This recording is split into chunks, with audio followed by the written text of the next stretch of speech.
When you look at me with wide eyes and go like this, that doesn't scream all good to me. Hey. You know how like back in the 60s when there weren't safety standards and like you'd get in a car accident and just fly out the windshield like 30 meters and die? Yeah, the good old times. You didn't have two individual seats, you had like a bench across the middle.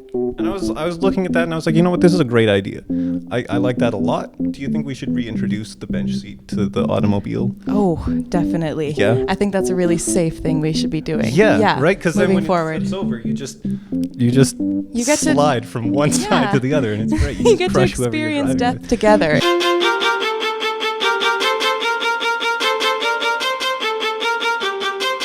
We're just not going to even acknowledge what just happened here. An abomination. What are those Sasquatches you got on there? Yeah, no, nice. They're Bigfoot socks. Oh, nice, man. Oh my goodness. Wow. I didn't even notice. Those are amazing. That wasn't a conscious choice. That's just how that happened. I love it, dude. You're doing great. Yeah. I grew up with like my family friend had like this truck with like it was a bench seat, but it kind of sucked because it was like fabric, so you couldn't slide across it, and it had seatbelts obviously because safety standards. And it was always like covered in fish blood and stuff. My dad had a red truck once. A red truck? A red Ford, yeah. Nice. And that had a bench-like thing in the front. So that was fun. We would ride around Bowen Island together when he was doing landscaping. Oh. So we'd slide back and forth together. It was cute. Are you from Bowen Island? I grew up there for a period of time. Oh, nice. I was born and raised in Vancouver, but yeah, I grew up there for a little bit of time when my dad moved there to do some landscaping on a lady's mansion who owned a dog farm, kinda. Dog farm. Yeah. It was an interesting place to live. She had a life-sized replica of E.T. Of E.T. And she had like man-made ponds and an orchard and everything. It was really wild. So this was like a really profitable dog farm. Ian, man, we got to get into dog farming. Yes. This sounds... You don't tell me twice. This sounds like a profitable industry I didn't even know about. They were really cute. I don't think dog farm's the right term. No, we'll say it's a dog farm. Okay, yeah, dog farm. So, okay, your name is Luvinya, and your stage name also Luvinya. Yes. But spelled phonetically. That's, yes. First off, fantastic choice. Like, was that always the go-to, or were there like other options when you were like picking a stage name? I was thinking of going how my real name is spelled, but I found that so many people had issues when they were like reading it out, but people still have issues with how it's spelled now. So I think I'm just gonna leave it how it is. And yeah, I didn't really have any other names, but I thought that doing the phonetic thing was kind of clever. So yeah, it stuck. Is that a pun, Jing? Is that a pun? Kinda. Yeah, we call that a pun? Yeah. Okay, we're all in agreement. It's a pun. Were you a tree climbing child? Yes, I loved climbing trees as a kid. I was watching the Elastigirl music video. Oh, that's why. Fantastic video. Oh, thank you. I love the like retro Hollywood kind of vibes. Very cool. Thanks. But there's like this one shot. Well, I guess it's like multiple shots, but it's one shot. And you're wearing just the whitest dress anyone has ever seen, and you're just like up a tree somewhere. That seems, as someone who films things sometimes, that seems just incredibly stressful. Did you have like 7 white dresses for when you climbed down? Or? I bought the cheapest white dress I could find. Nice. And I'm very comfortable climbing trees, but before that I went there and checked out the place and then wanted to check out what kind of trees they had. And yeah, I saw that one willow tree and I was like, oh, this is perfect.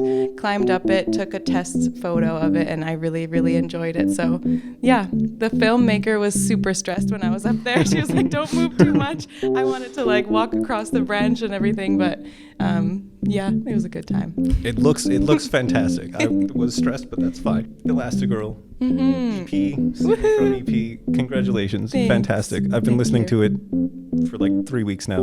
Oh wow. It's been great. It was just the soundtrack to several fantastic train rides. I'm just so distracted by TJ.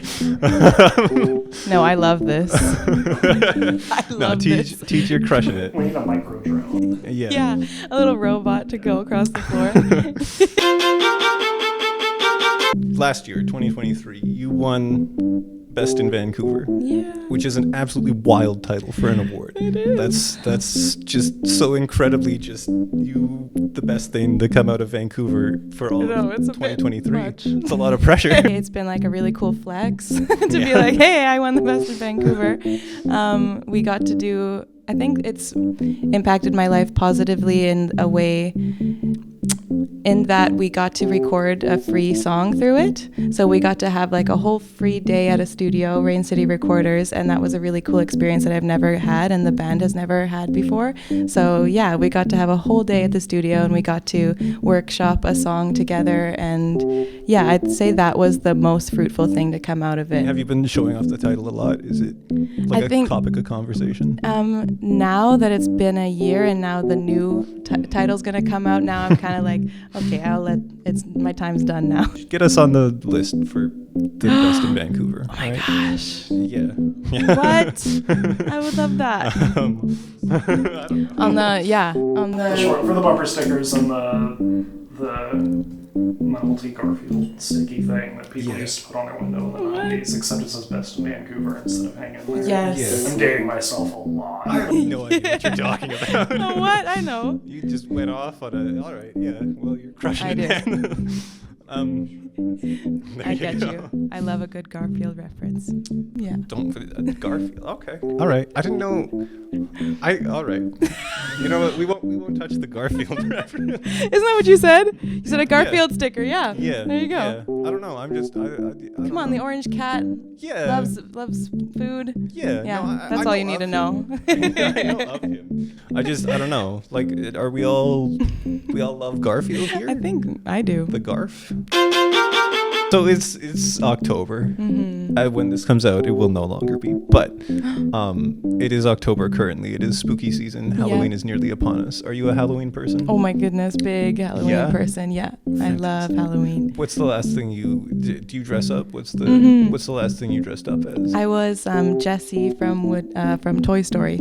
Oh, yeah, that's a good one. Yeah, that's a very good one. Yeah. All right. It was really fun. That's rad. I'm trying to get the gang together, and by gang, these people and other people who are not here right now. But we're trying to do the Teletubbies.